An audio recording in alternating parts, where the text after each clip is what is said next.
नमस्ते।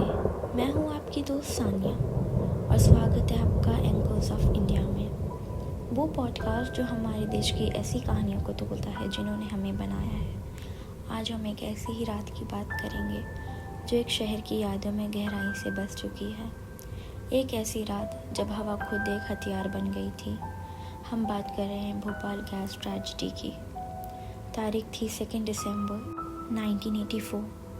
भोपाल शहर में एक ठंडी शांत रात union carbide Indian limited pesticide plant के आसपास की बस्तियों में रहने वाले हज़ारों लोगों के लिए ये एक आम रात थी। परिवार सो रहे थे, बच्चे सपने देख रहे थे और शहर अमन में था।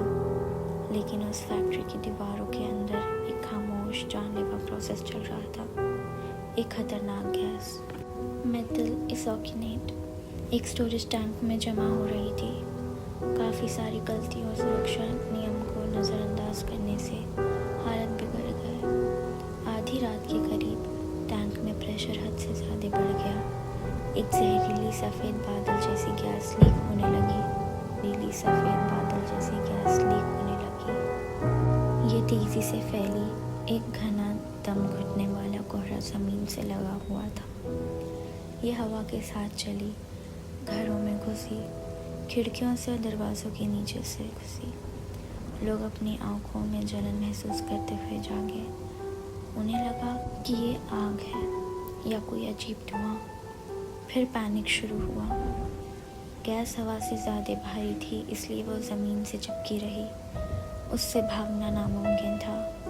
लोग सड़कों पर गिरने लगे, तड़पने लगे और सांस लेने के लिए हाँफ रहे थे। जो खुशकिस्मत थे या कह लो कि कम बदकिस्मत थे, वो भागने की कोशिश करने लगे। वो अंधेरे में अंधाधुंध दौड़ रहे थे। उनके फेफड़े जल रहे थे। उनकी आंखों से लगातार आंसू निकल रहे थे। जो हो रहा था उसकी खबर ऑफिशियल सोर्सेज से नहीं बल्कि उस अफरा तफरी से फैली। एक लोकल हॉस्पिटल के डॉक्टर ने बताया कि उनके पास ऐसी बीमारी वाले पेशेंट आ रहे हैं जो उन्होंने पहले कभी नहीं देखे। एक पत्रकार ने उस खूंखार मंजर का जिक्र किया। सड़कों पर लाशें बिखरी हुई थी। कुछ आंखें खुली हुई थी डर से देखते हुए और कुछ दर्द से दोहरे हुए। उस हादसे के बाद मंजर हैरान करने वाले थे। हज़ारों लोग उस रात और उसके अगले कुछ दिनों में मर गए। डेथ टोल पर आज भी बहस होती है, लेकिन अनुमान 3,000 से 15,000 तक है। और जो जिंदा बच गए उन्हें एक अलग ट्रेजेडी का सामना करना पड़ता है। गैस ने परमानेंट नुकसान छोड़ दिया। सांस की बीमारियां, अंधापन और दर्द। सालों बाद पैदा होने वाले बच्चों में भी बर्थ डिफेक्ट्स देखे गए। प्लांट्स के आसपास की मिट्टी और पानी जहरीला हो गया। उस हादसे की एक लगातार याद दिलाने वाली चीज़ बन गया। भोपाल गैस ट्रेजेडी की कहानी एक कॉम्प्लेक्स कहानी है। ये कॉरपोरेट लापरवाही, नियम कानून की कमी और इंसाफ की एक लंबी दर्दनाक लड़ाई की कहानी है। कई सालों बाद भी सर्वाइवर्स अभी भी सही मुआवजे और उस कंपनी को जवाबदेही ठहराने के लिए लड़ रहे हैं। भोपाल की ट्रेजेडी एक याद दहाई है कि कुछ जख्म कभी पूरी तरह नहीं भरते। ये एक याद दहानी है इंडस्ट्रियल लापरवाही की, इंसानी कीमत की और उन लोगों के लिए इंसाफ की लंबी सड़क की जो पीछे छूट जाते हैं।